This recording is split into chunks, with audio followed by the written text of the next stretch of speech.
twongeye kubaha kaze muri uyu mwanya mwiza tugezemo wo kuganira ijambo ry'Imana. Reka duce bugufi dusenge hanyuma tuganira ijambo ry'Imana. Uhoraho Mwami Yesu, duciye bugufi imbere yawe kugira ngo izina ryawe rishigwe hejuru. Urakoze kuduha umwanya mwiza nk'uyu wo kuba imbere yawe kugira ngo tubashe kuganira ijambo ryawe.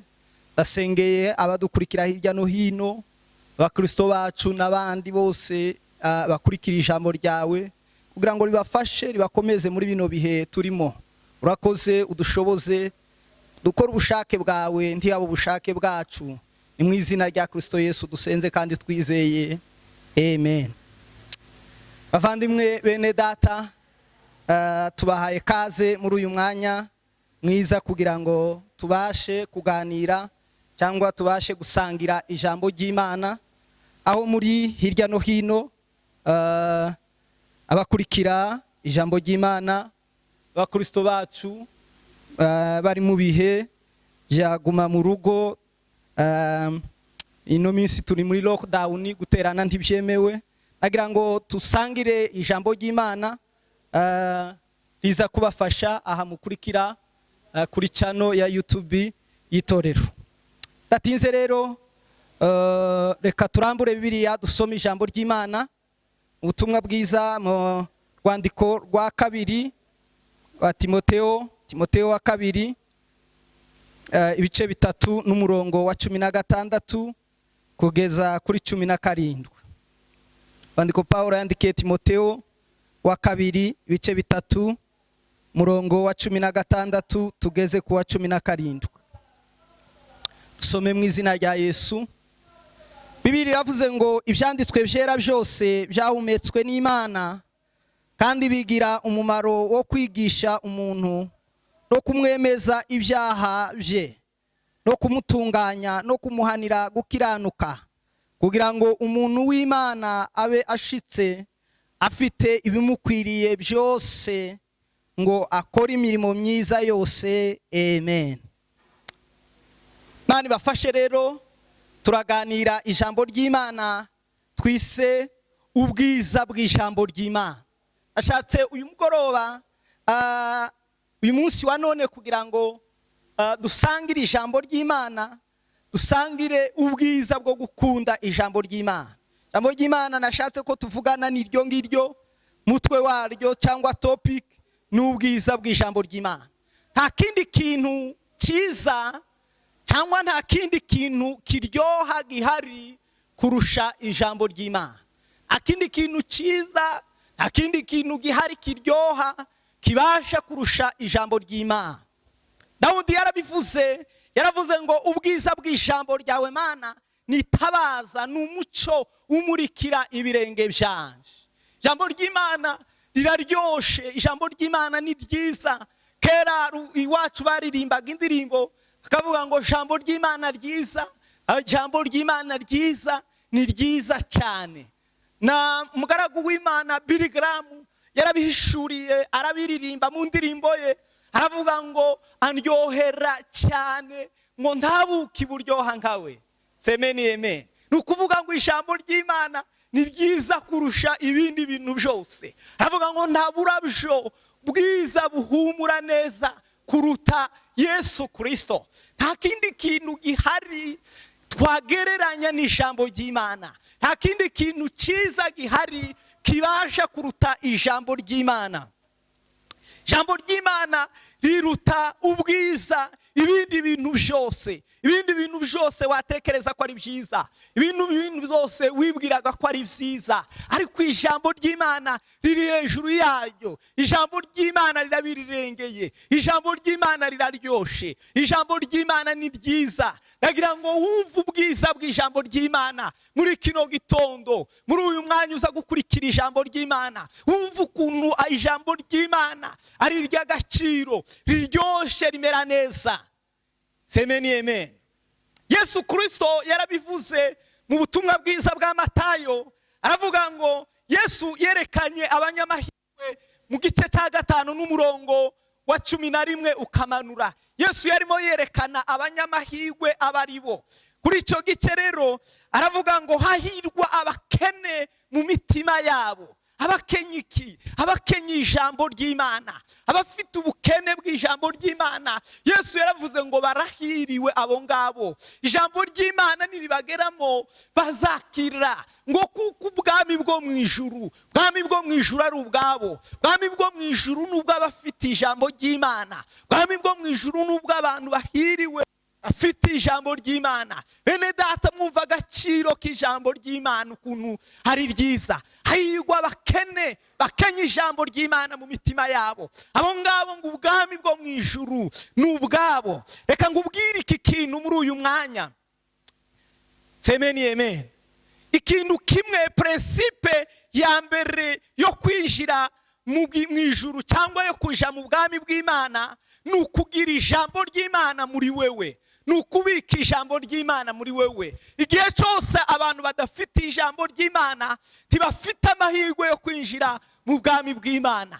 Ariko igihe cyose twabikiye ijambo ry'Imana mu mutima yacu, niko Dawudi yavuze ngo nabikiye ijambo ryawe Mana mu mutima wanje kugira ngo ntazagucumuraho. Ijambo ry'Imana niryo rituma tubasha guhagarara, tubasha gutsinda isi, tubasha gutsinda ibyaha, tubasha gutsinda ibigeragezo. Niyo mpamvu rero rifite agaciro gakomeye cyane. Niyo mpamvu rero ari ryiza cyane. Akomeza kugereranya Yesu muri icyo gice cya Matayo, ukomeje muri icyo gice akomeza kugereranya abanyamahirwe abaribo. Aravuga ngo kandi hahirwa abagwaneza.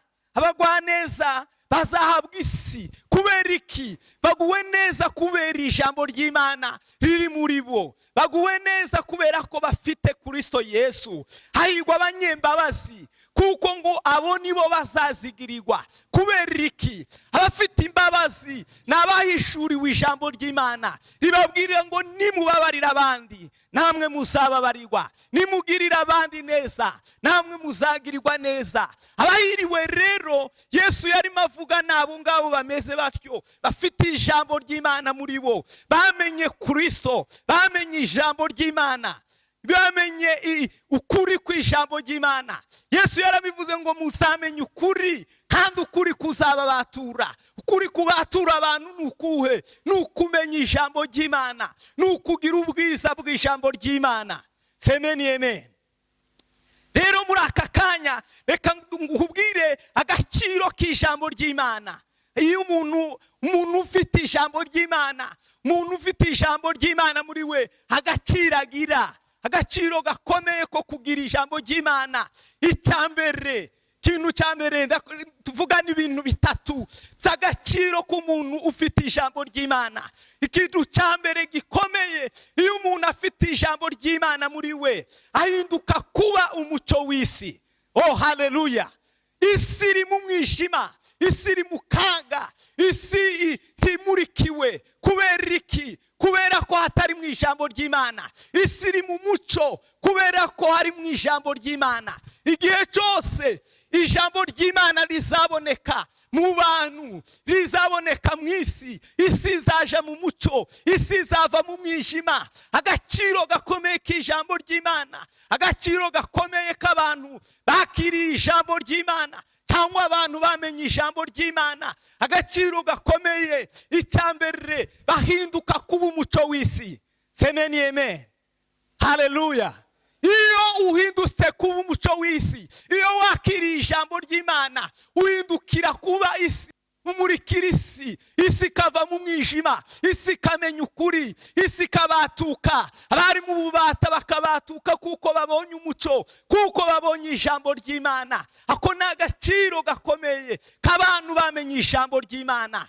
Agaciro ka kabiri, iyo umuntu yamenye ijambo ry'Imana, ahinduka kandi kuba umunyu w'isi. Semeni amen.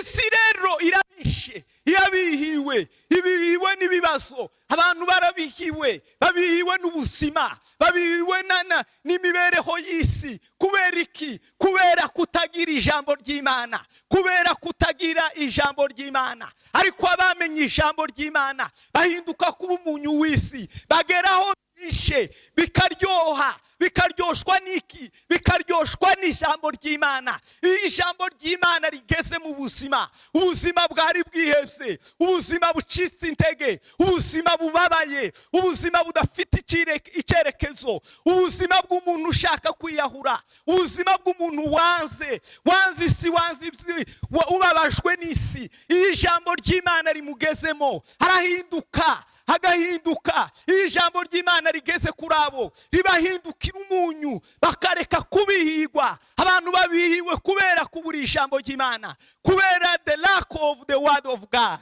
Karanse y'ijambo ry'Imana itumye abantu babihigwa, itumye isi bihigwa, itumye isi bambi. Ariko umunsi ijambo ry'Imana rizinjira mu mitima y'abantu, rizinjira mu itorero, rizinjira ahantu hose, isi izamererwa neza. Abantu nibaryakira bazahinduka kuba umuco w'isi, bazahinduka kuba umunyu w'isi. Ikindi cya gatatu, iyo umuntu arifite ahinduka kuba umudugudu wubatswe ku mpinga y'umusozi. Biravuga ngo nta wakongeza itabaza ngo narangiza ritwikiriza indonga. Ijambo ry'Imana iyo rigeze mu muntu araguka, araboneka, arahinduka. Umunsi umwe abigishwa ba Yesu bari kumwe nawe bamuherekeje, umunsi yaragiye kubambwa, barababonye, baravuga ngo haba no kugenda kwanyu muragenda na Kristo, murasa na Kristo, haba no kuvuga kwanyu muravuga nka Kristo. Nukubera iki? Bari barahindutse umudugudu, bari barahindutse impinga y'umusozi. Ijambo ry'Imana ryari muri bo, ritotuma babasha kwihisha, ritotuma batabasha kugaragara. Ijambo ry'Imana rigeze mu buzima bwacu riraduhindura tukava mu zakera tukaboneka, turi urwandiko rusomwa n'abantu bose kubera ko ubitse ijambo ry'Imana. Ijambo ry'Imana riri muri wewe ni barua ya kusomwa na watu wote. Ntaho wagenda ngo ureke kugaragara ufite ijambo ry'Imana. Semeni amen. Ijambo ry'Imana ni ryiza bene data, ijambo ry'Imana rirakwiriye gose. Ndabakangurira gukunda ijambo ry'Imana, ndabakangurira kugira ijambo ry'Imana, ndabakangurira kumva ijambo ry'Imana muri bino bihe. Ibihe rero bigoye biruhije, ndabakangurira kunyotegwa no kumva ijambo ry'Imana, ndabakangurira no gukunda ubwiza bw'ijambo ry'Imana. Ijambo ry'Imana mu bwiza bwaryo rikora ibintu nka bitanu. Reka mbibabwire ubwiza bw'ijambo ry'Imana iyo rigeze mu muntu. Icyambere rikora n'ubuzima kuri twebwe. Ijambo ry'Imana, ubwiza bw'ijambo ry'Imana iyo rigeze mu muntu rimuhindukira ku buzima. Ijambo ry'Imana n'ubuzima. Semeni amen. Haleluya. Ijambo ry'Imana n'ubuzima. Yesu Kristo n'ubuzima. Yesu Kristo ni ijambo. Bibiri ijambo ry'Imana muri Yohana igice cya mbere wereye ku murongo waho biravuga ngo mbere na mbere hari ijambo, kandi ijambo yabanye n'Imana, nta cyaremwe kitaremwe nawe. Ubuzima bwose buri mu ijambo ry'Imana, buri mu kumenya ijambo ry'Imana n'ubuzima. Ijambo ry'Imana n'ubuzima. Ibyari bipfuye bibona ubuzima, ibyari bisinziriye birakanguka kubera ko ijambo ry'Imana ryageze mu muntu, kubera ko ijambo ry'Imana ryinjiye mu bantu. Ndabakangurira gukunda ijambo ry'Imana bene data. N'ubuzima bw'abakristo. Imana yabwiye Ezekiya, iramubwira ngo hanurira aya magufwa yumye ari mu kibaya, yakongera akabaho, yakongera akabona ubuzima. Ijambo ry'Imana rigeze mu bintu bibona ubuzima, ibyari bipfuye, ibyari bibose birabona ubuzima, ibyanukaga bibona ubuzima, ibyasinziriye birakanguka kubera ko ijambo ry'Imana n'ubuzima kuri twebwe. Semeni amen. Takabiri, ijambo ry'Imana rikora iyo rigeze mu muntu mu bwiza bwaryo ni imbaraga, ni autorite. Ijambo ry'Imana ni autorite. Ijambo ry'Imana iyo rigeze ahantu riravuga, birambwira ngo yavuze biraba, yategetse birakomera, akisema ndio hakuna wezaye kupinga. Ijambo ry'Imana rivuga ibintu byose birakunda. Ijambo ry'Imana mu bwiza bwayo ni autorite, n'imbaraga kuba mwizeye, n'imbaraga kuba rifite, n'ubutsinzi, n'imbaraga zizura, n'imbaraga zire zirema ibintu, n'imbaraga zibeshaho ibintu, n'imbaraga zikiza. Ijambo ry'Imana niryo rikiza. Iyo urifite utegeka indwara zigahunga, wirukana abadayimoni bagahunga, ubwira ibyari imisozi bigahinduka kuba ibyoroshe, ubwira ibyari bitari bifite ubuzima bikabona ubuzima, n'imbaraga zikomeye. Bene data, ndabinginga kugira ijambo ry'Imana, kubera ko iyo rigeze mu muntu mu bwiza bwaryo ritanga imbaraga, ritanga autorite.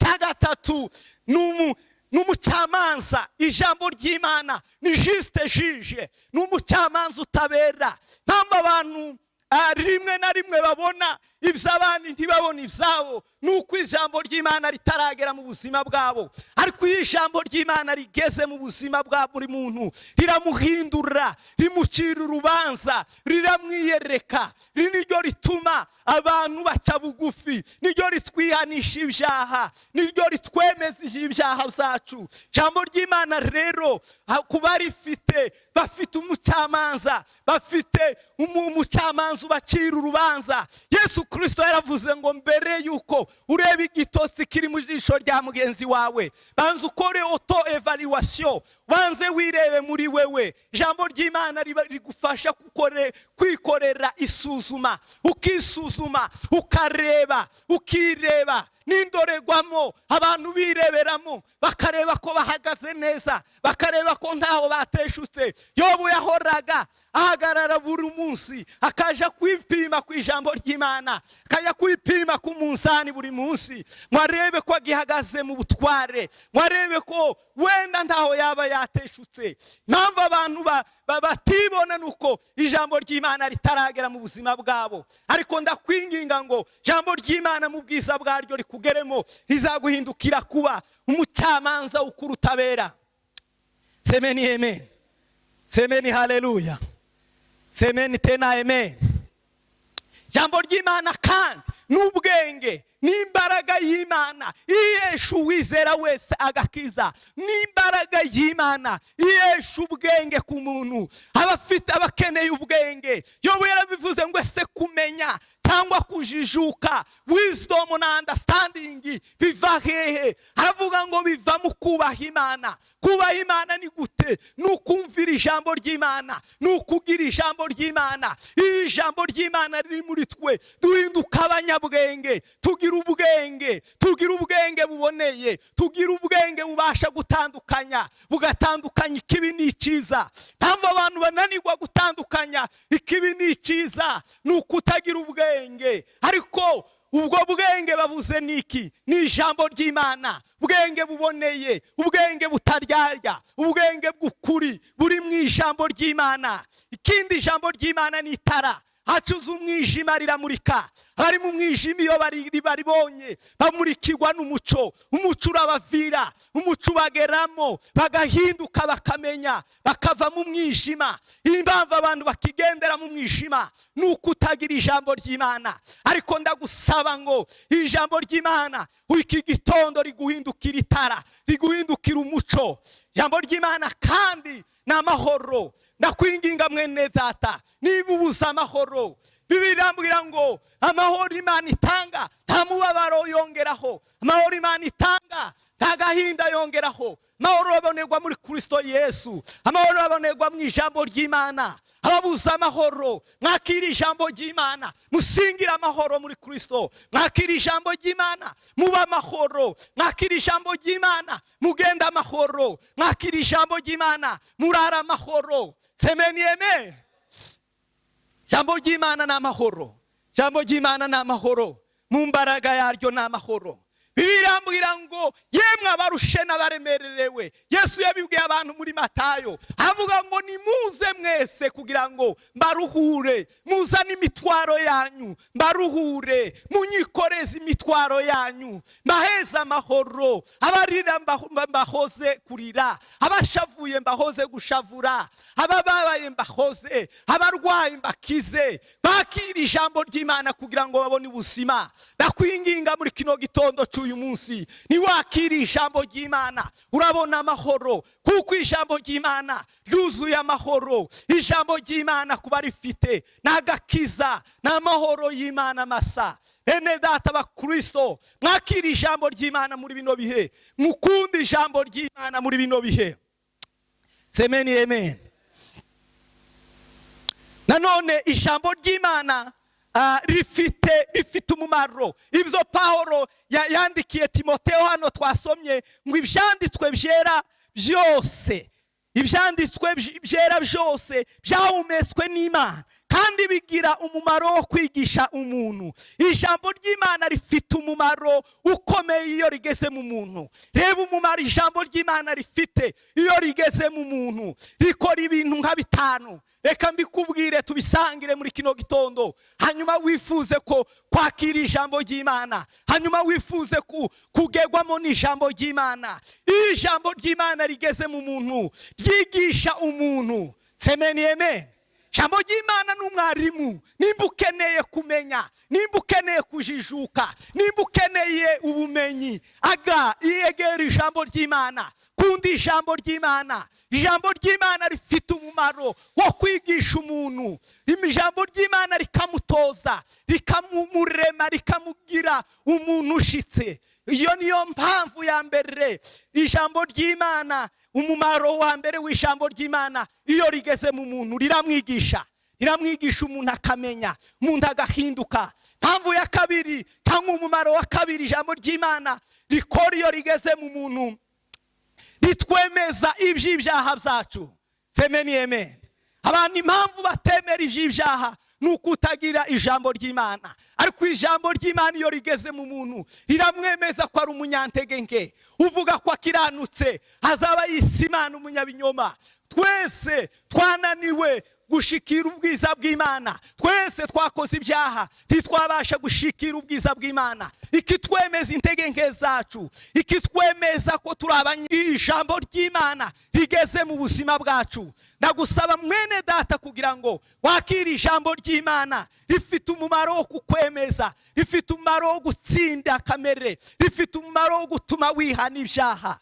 Cya gatatu, ritunganya umuntu kugira ngo abe umuntu utunganye, n'umuntu ugendera ku ijambo ry'Imana. Ndagusaba rero ngo wakire umumaro w'ijambo ry'Imana. Nirigera muri wewe riragutunganya, riraguhindura umuntu w'Imana muzima, riraguhindura umuntu w'Imana ushitse. Cya kane, riduhanira gukiranuka kunaniye abantu kubera kutagendera mu ijambo ry'Imana, kubera kutagira ijambo ry'Imana. Bakavuga ngo ibintu bishoboka, birashoboka, bishobokera Imana. Ababimenye bose, ababihishuriwe, birashoboka. Semeni amen. Ntakidashoboka, ntakibasha kunanira Imana. Icyo ukeneye gusa nuko ijambo ry'Imana rigera mu buzima bwawe. Nirigera mu buzima bwawe rirahindura, riragutunganya, riraguhanira gukiranuka, rirakwigisha gukiranuka, rirakwigisha kureka ibyaha, rirakwigisha gukora imirimo myiza yose. Semeni amen.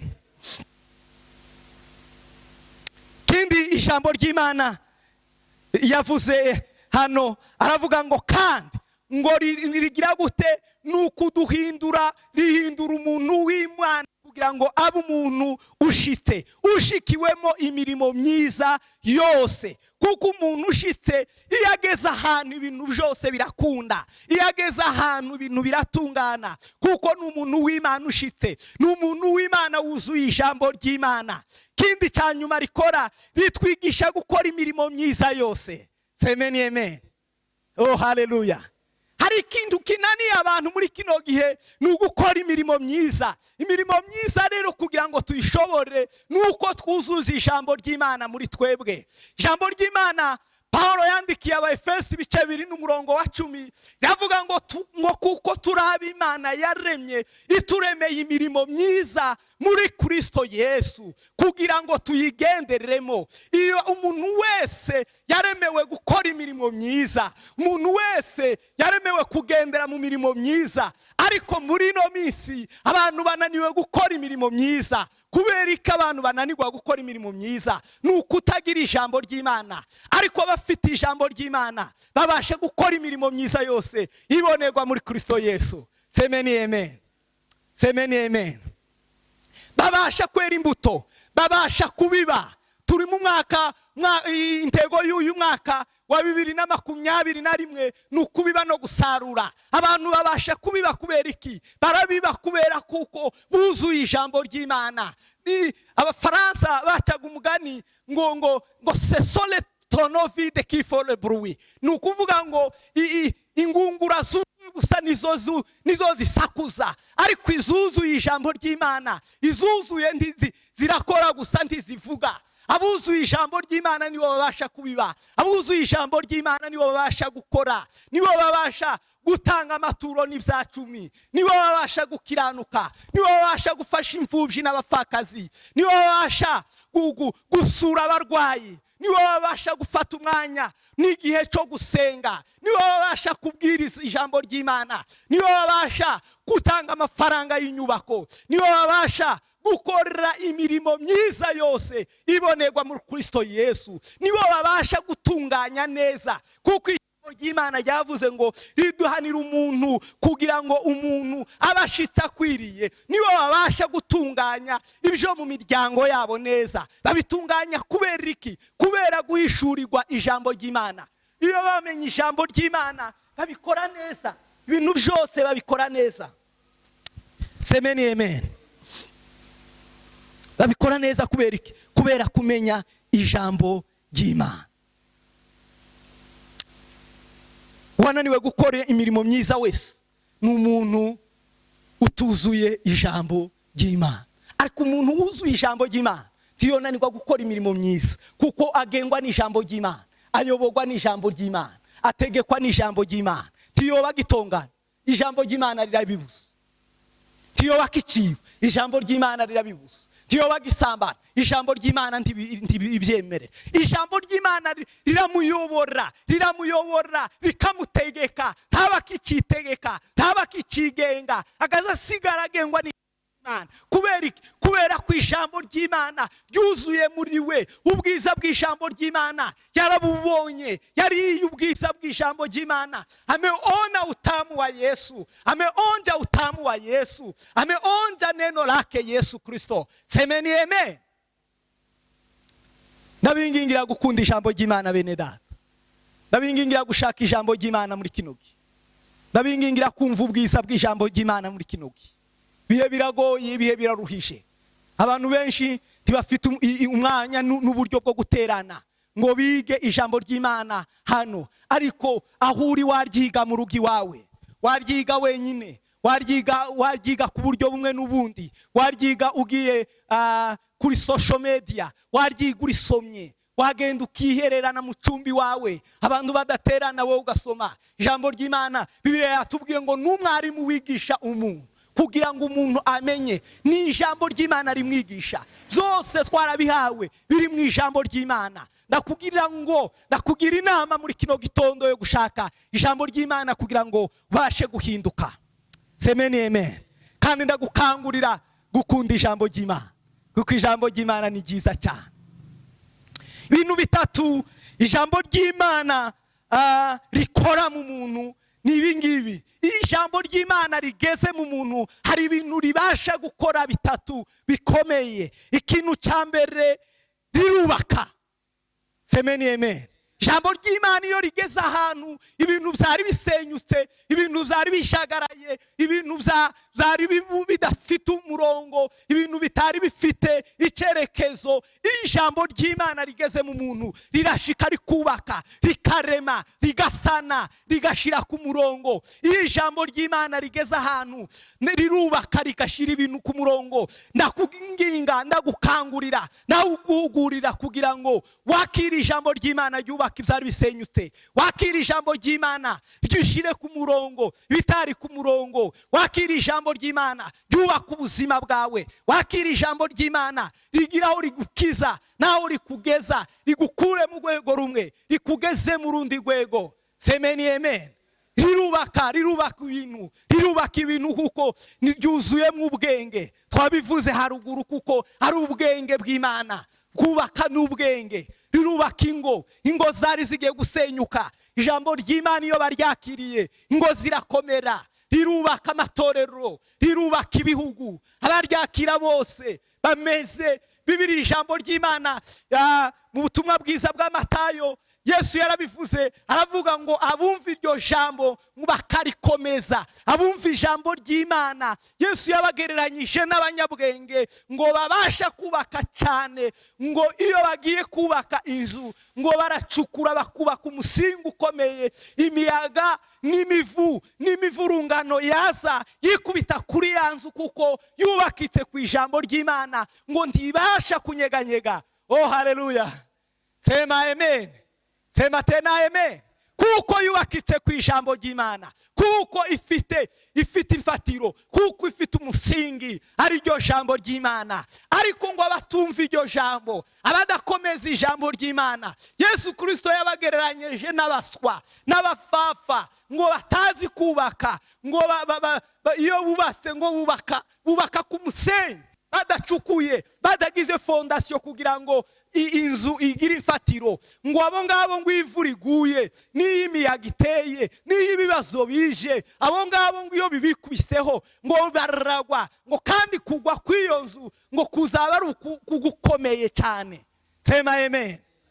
Niko bimeze abakiri ijambo ry'Imana muri bino bihe, nubwo ibihe bya lockdown bizaza, nubwo ibihe byo kudaterana byaza, barakomeye, bafite umusingi, ntibabasha kunyeganyezwa na gato. Bubakiye ku rutare, wamejificha ndani ya mwamba, na mwamba ni Yesu Kristo, na mwamba ni neno la Mungu. Abo ngabo barashikamye, nta mwanzi n'umwe wabavunura mu kiganza cye, nta mwanzi n'umwe wabakura iby'agaciro bamenye, nta mwanzi n'umwe wo bukibashukishije ikindi kintu, bamutsindisha ubwenge bw'ijambo ry'Imana. Yesu Kristo icyatumye atsinda Satani avuye mu bihe byo gusenga nuko yari yuzuye ubumenyi bw'ijambo ry'Imana. Sema haleluya. Yari afite ubumenyi bukomeye bw'ijambo ry'Imana. Ubwo Satani yamugeragezaga, ubwo Satani yamushukaga, yaramubwiraga akamubwira ngo biranditswe, biravuga ngo muri kino gihe n'ubuhe bumenyi bwatuma uhagarara utabasha gutsindwa n'uburiganya bwa Satani, ubasha guhagarara, ugahagarara ugashikama. Nta kindi cyatuma ushikama, nta kindi cyatuma utsinda, nta kindi cyatuma ukomera muri bino bihe, nukugira ubumenyi bw'ijambo ry'Imana. Sema haleluya. Akiri ijambo ry'Imana bakristo bene data, mukunda ijambo ry'Imana, mugira ubumenyi bw'ijambo ry'Imana. Rirubaka ibintu, rikomeza ibintu, rikora arrangement, riraranje ibintu bikaja ku murongo. Kindi cya kabiri, iyo rigeze ku muntu rimusubizamwo intege, riramuhankaraginga, rimutera courage, riramuhankuraja. Uwarucitse intege rimusubizamwo imbaraga, rimusubizamwo intege. Aho umuntu yarananiwe, aho umuntu yaragiye gutsindirwa, ariko iyo amenye ijambo ry'Imana, iyo yuzuye ijambo ry'Imana, asubizwamo ugutsinda, asubizwamo kwaguka, kubera ko yakiriye ijambo ry'Imana, kubera ko yuzuye ubumenyi bw'ijambo ry'Imana. Bene data bavandimwe bakristo, ndagira ngo mugire inyota y'ijambo ry'Imana, ribafashe gusubizwamo intege, ribasubiza intege mu bugingo, ribasubiza intege mu buzima bwari bugiye gucika intege, ubuzima bw'umwuka bwari bugiye kunanirwa, ubuzima bw'umutima bucitse intege, imitima yihebye, imitima ivuga ko bidakunda.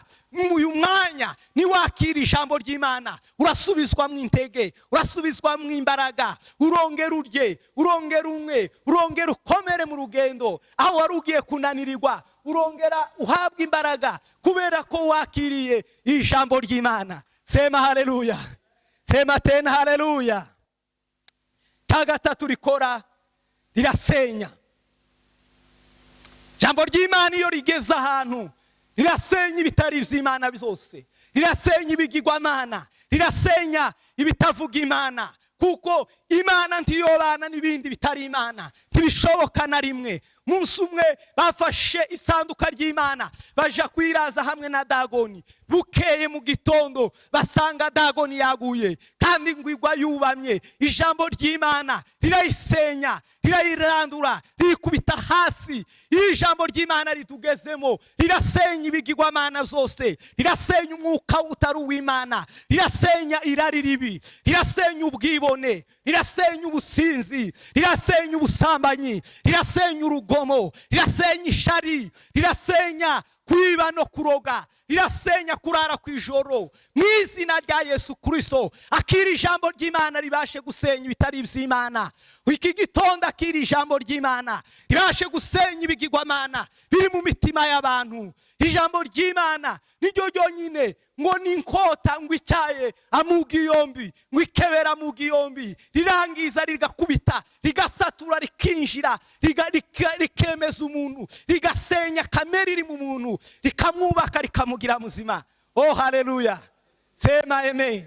Ndabakangurira kugira ijambo ry'Imana bene data.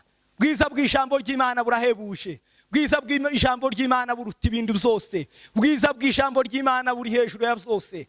Mugire ubumenyi, mugire inyota yo gushaka ijambo ry'Imana, mugire inyota yo kumenya ivyanditswe vyera, mugire inyota yo gusoma, mugire inyota yo gukunda kumva amagambo y'Imana, kuko bizadufasha, bifite umumaro muri kino gihe no mu kindi gihe kizaza. Dukunda ijambo ry'Imana kandi birambwira ngo hahigwa bumva, ariko cyane ngo hahigwa abakora iki jambo ry'Imana rivuga.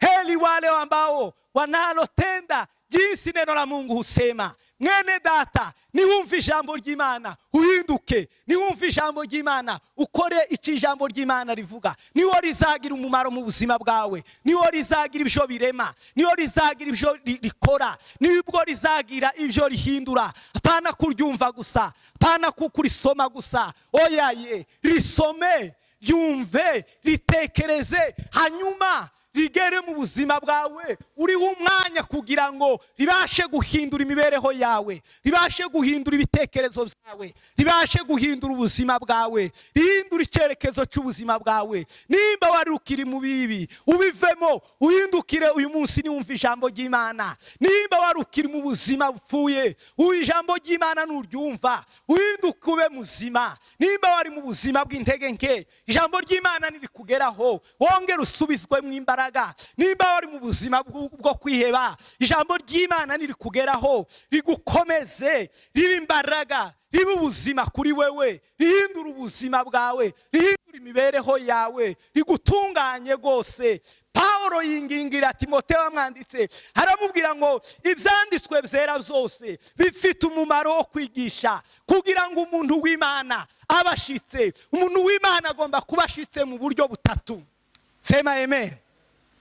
Agomba kuba afite ubugingo buzima, agomba kuba afite umutima muzima, agomba kuba afite umubiri muzima. Kandi igihindura ibyo byose kuba bizima ni ijambo ry'Imana rigera mu buzima bwe. Ijambo ry'Imana ritugezemo rihindura ubugingo, rihindura umwuka wacu, umwuka wacu ukaba muzima, ukumva uhagijwe no gusabana no kwegerana n'Imana. Ubugingo bwacu, marangamutima yacu agafashwa n'ijambo ry'Imana, agazasigara ayoborwa n'ijambo ry'Imana. Umubiri wacu ukayoborwa n'ijambo ry'Imana, ubuzima byose bikakira ubuzima kubera ijambo ry'Imana. Bene data, ndabinginga kugira ngo ijambo ry'Imana ari byo byanditswe byera, byahumetswe n'Imana. Nukuri kwitabasha kubesha, ibi byose nukuri, kugira ngo umuntu w'Imana abashitse ashikiwemo ibimukwiriye byose, kugira ngo umuntu w'Imana abashe kwera imbuto nziza, kugira ngo umuntu w'Imana abashe kubiba muri kino gihe,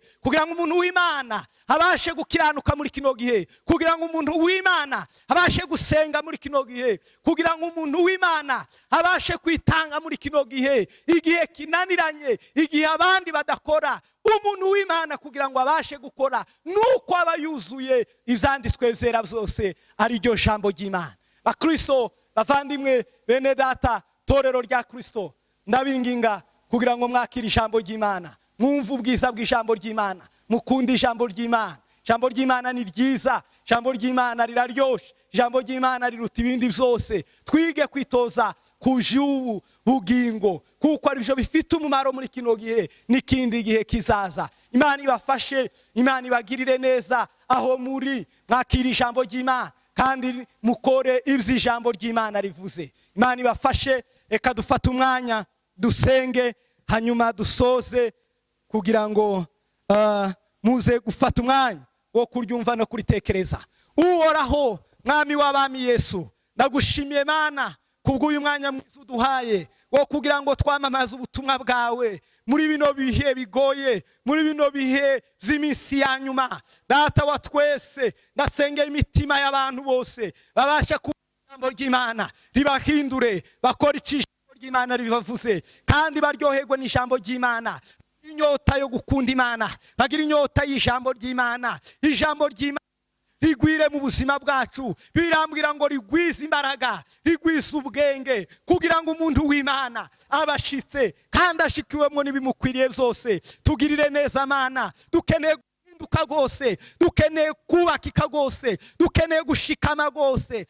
Ikidufasha ni ijambo ryawe. Reka ijambo ryawe ribone ikibanza mu mitima yacu, reka ijambo ryawe ribone ikibanza mu bagukunda bose. Mwami Yesu, urakoze kubikoze. Ni mu izina rya Kristo Yesu dusenze kandi twizeye. Amen, amen.